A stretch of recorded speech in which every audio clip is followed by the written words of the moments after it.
Bonjour à tous et bienvenue dans cette vidéo. Ici Rocher Crypto. Et aujourd'hui, le marché est baissier. Grosse crise macroéconomique, géopolitique. On va essayer de décrypter cela. Le marché est baissier, comme vous pouvez le voir, alors que nous sommes à 5 jours du halving. Nous avons du Ordi qui a perdu 40%, du Core 46,7%, du OP Optimisme, donc 27,3%. Le Bank, voilà, les mêmes coins sont aussi ramassés. On a donc le PP qui recule de 29,9%. Donc oui, il y a beaucoup de crypto-monnaies qui ont beaucoup baissé, notamment du BCH et également du Bitcoin, donc des grosses crypto-monnaies comme Ether ou Solana. Donc, on va essayer de comprendre tout cela. Je vous avais partagé sur mon canal Telegram, donc n'hésitez pas à le rejoindre, lien dans la description. À part la crise Israël-Iran qui risque d'entraîner une troisième guerre mondiale, je ne vois pas pourquoi le marché panique et selon moi, il n'y aura pas de troisième guerre mondiale. Et je vais vous expliquer tout ça dans cette vidéo. Donc, mettez un pouce bleu, abonnez-vous, rejoignez-moi sur le canal Telegram et Twitter. Donc, le 1er avril dernier, il y a eu des frappes attribuées à Israël qui ont détruit un consulat iranien en Syrie, donc à Damas, ce qui a tué de nombreux gardiens de la révolution et de nombreux diplomates. Au moment où je fais cette vidéo, il y a eu plus de 17 victimes, il me semble. Là, il y a eu 11 morts. Donc, ça, c'était le jour de l'attaque. 11 morts, dont 7 gardiens de la Révolution, dont un haut gradé de l'Iran. Et donc, pour ceux qui ne savent pas où se déroule le conflit, ben, très simplement, vous avez ici le Moyen-Orient, vous avez la Turquie en haut, vous avez Israël, vous avez ici le consulat qui a été attaqué et vous avez l'Iran. Donc, ça, c'était le 1er avril dernier. Et l'Iran a menacé Israël d'une attaque. Et cette attaque, elle a eu lieu cette nuit, elle a été d'ampleur, il y a eu plus de 200 drones, plus de 100 missiles balistiques qui ont été envoyés sur Israël, et donc ça a créé une grosse chute. Donc, mais avant, on a donc une riposte qui était attendue de l'Iran, de la part de l'Iran, et selon de nombreux experts, c'était déjà une réponse. Pourquoi? Parce que ça créait une espèce de climat de guerre froid. Les gardiens de la révolution ont déjà annoncé à 2 reprises depuis l'attaque de son ambassade à Damas qu'Israël serait puni. Donc voilà, leur ayatollah, je ne sais pas si je le dis bien, avait promis de punir Israël. Mais la riposte n'a toujours pas eu lieu. Pourquoi? Donc ça, c'était le 11 avril, il me semble. Donc c'était il y a 3 jours avant l'attaque. Donc les Iraniens nous ont toujours habitués, selon Azni Abidi, à un certain calcul à la fois du temps et de l'espace. Leur retenue est légendaire. Ils choisissent les lieux, ils choisissent aussi le temps. Généralement, les réponses sont proportionnelles à leur perte. Donc voilà pourquoi je vous dis aussi dans mon canal Telegram que je ne pense pas qu'il va y avoir de troisième guerre mondiale, parce qu'en fait, la riposte, elle est jugée proportionnelle par rapport à l'attaque de l'ambassade. L'objectif, c'est qu'il n'y ait pas, entre guillemets, des escalades. Donc, les USA ont redouté une attaque d'ampleur voilà, de l'Iran contre Israël, ce que l'on sait. Voilà, donc ça, c'était le 12 avril. Et cela, bien entendu, même si, entre guillemets, on imagine que la réponse de Téhéran à Israël va être proportionnelle, ou plus ou moins proportionnelle, d'accord? Eh bien, on a des médias, on a les États-Unis qui ont, entre guillemets, mis le feu aux poudres d'un point de vue communication. Et donc, forcément, cela, ça entraîne de la panique sur les marchés boursiers. Cela crée des incertitudes, des doutes. Et donc, forcément, les marchés boursiers, surtout dans la crypto-monnaie, sont très volatiles. Et forcément, les gens ont peur et les gens vendent pour sécuriser leur investissement. Et surtout que des fois, on ne sait pas quand ça va s'arrêter. Donc là, on a le déroulé de l'attaque. Donc hier soir, alors ça a été fait à 1h42. Donc moi, je vous avais fait mon post sur le canal Telegram à 20h53, donc quasiment 3 heures plus tard, 3-4 heures plus tard. Et il y a eu des premiers retentissements de sirènes sur Israël. Donc, il y a eu de nombreuses attaques, donc des drones qui ont été envoyés, des missiles. De nombreux pays sont intervenus pour défendre Israël, notamment les États-Unis et le Royaume-Uni, et également la France. Donc, ils ont essayé d'intercepter de nombreux missiles et de drones en Jordanie, en Syrie, et Israël, grâce à leurs dômes de fer, ont intercepté de nombreux missiles, mais il y a eu quand même des impacts sur des bases militaires et d'autres endroits en Israël. Et c'est pour ça aussi que les Iraniens se disent satisfait de, entre guillemets, la punition infligée à Israël.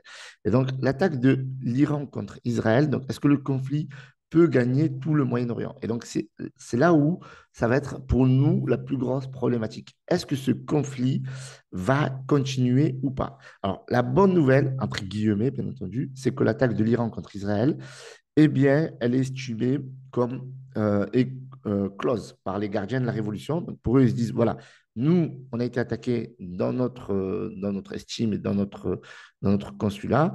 Eh bien, on vous a répondu et pour nous, c'est clos. Et donc, ils ont averti l'État d'Israël que si ils cherchaient à riposter, euh, eh bien, la punition, entre guillemets, sera beaucoup plus importante. Ça veut dire que là, l'Iran mettra les gros moyens si jamais Israël décide d'attaquer les intérêts de l'Iran, que ce soit en Iran directement ou à travers leurs bases qui sont situées en Syrie et en Irak. Et donc, maintenant, est-ce que Israël va répondre? Maintenant, ça va être ça qui va être la plus grande problématique. Voilà. Donc, les attaques de l'Iran ont également rallié un nouveau soutien international à Israël, y compris de la part des États arabes clés qui ont critiqué l'offensive de Gaza, mais qui ont néanmoins soutenu la réponse militaire israélienne aux attaques de drones, ajoute le spécialiste du Moyen-Orient. Donc là, on a eu des pays comme la Jordanie et l'Arabie saoudite qui ont aidé Israël. Voilà. Donc moi, je ne fais pas de commentaires sur tout ce qui s'est passé. Je vous dis exactement le déroulé. Maintenant, on va voir si la crise va continuer ou pas. Et on a donc un marché aujourd'hui qui rebondit. D'accord? C'est ce que je vous disais. Certes, on a eu une semaine baissière, très fortement baissière, mais aujourd'hui, le marché a rebondi.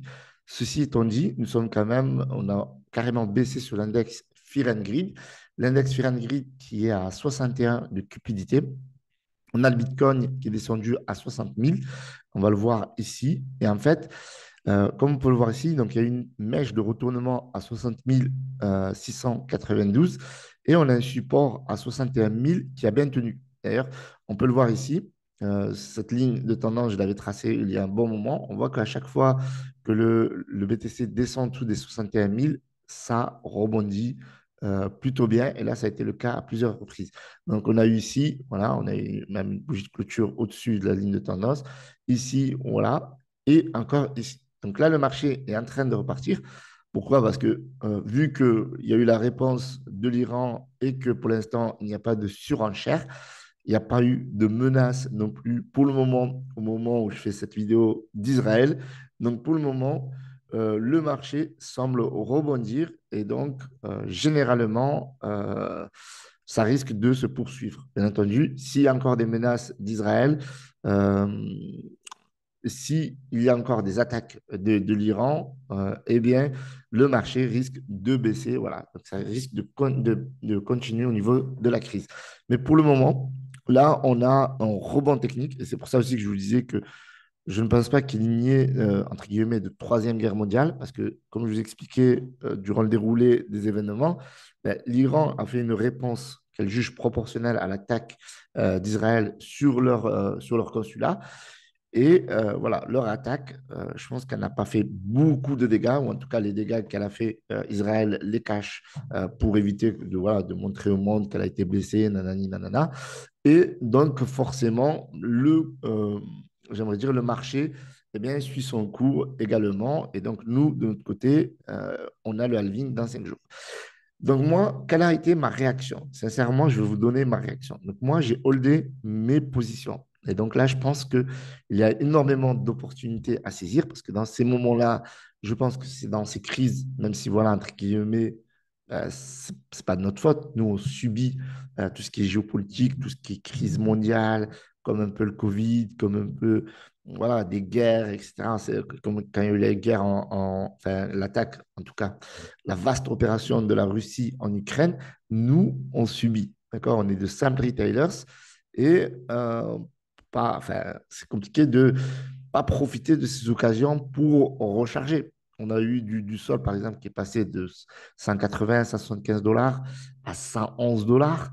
On a le XRP qui a chuté en dessous des 50 centimes, là qui est en train de reprendre 10%. Le Toncoin qui en profite, lui, pour accélérer. On a le ADA, voilà, en ligne rouge en dessous des 50 centimes également en 10e position. Shiba Inu qui reprend 10%, Avax 15,92%. Donc là, le marché, euh, eh bien, rebondit très fortement. D'accord? Et n'oubliez pas qu'il y a le halving. Donc voilà, moi, mon position, elle est très simple. Je pense qu'il y a des positions à recharger, il y a des positions qui ont perdu plus de 50%, donc ce qui est énorme. Donc euh, je pense que c'est un bon moment, entre guillemets, pour profiter de ces moments-là pour recharger. Et ma foi, même si la crise perdure, DCA, hold, etc., il ne faut pas s'embrouiller l'esprit parce qu'il se passe d'un point de vue macroéconomique, géopolitique, ça, c'est des choses qui nous dépassent. Mais on ne sera jamais très bon pour gérer tout ça, même si voilà, on n'a jamais les informations au bon moment, etc. Même si, voilà, entre guillemets, ça c'était prévisible. On aurait pu passer en USDT, mais on ne sait pas. Voilà, donc moi je vous dis simplement, moi j'hold et je renforce certaines positions. Après, bien entendu, je ne suis pas votre conseiller financier. Faites vos propres recherches avant d'investir. Mais en tout cas, là, on a un bon signal de reprise, de rebond. Et il y a beaucoup de crypto-monnaies encore qui n'ont pas retrouvé leur valeur d'avant cette crise Israël-Iran. Voilà. Voilà ce que je voulais dire aujourd'hui. Et puis, j'aimerais dire qu'il ne faut pas s'embrouiller le cerveau quand on voit que c'est rouge, etc. Il faut être patient. Voilà, il y a des choses comme ça qui passent et qui arrivent sur le marché. Et donc, je pense que voilà, c'est un bon moment pour moi, en tout cas, pour charger de nombreuses positions. On a eu par exemple le Tao, je ne sais pas si vous avez rechargé, mais c'est descendu en dessous de 500 $. Donc, c'était vraiment intéressant à recharger, surtout qu'il a été listé sur crypto.com et sur Binance dernièrement. Donc, il y a pas mal de crypto-monnaies à recharger.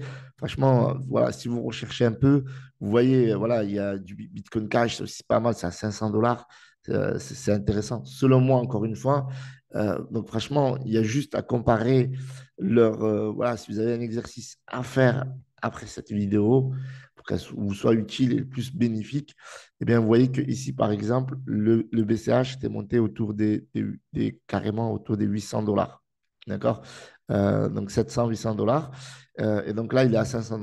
Donc voilà, c'est des petites pistes comme ça qu'il faut rechercher, des crypto-monnaies qui ont perdu 20 à 50% de leur valeur. Et en fonction de votre stratégie, soit DCA, soit swing trading, etc., prendre vos positions, prendre profit.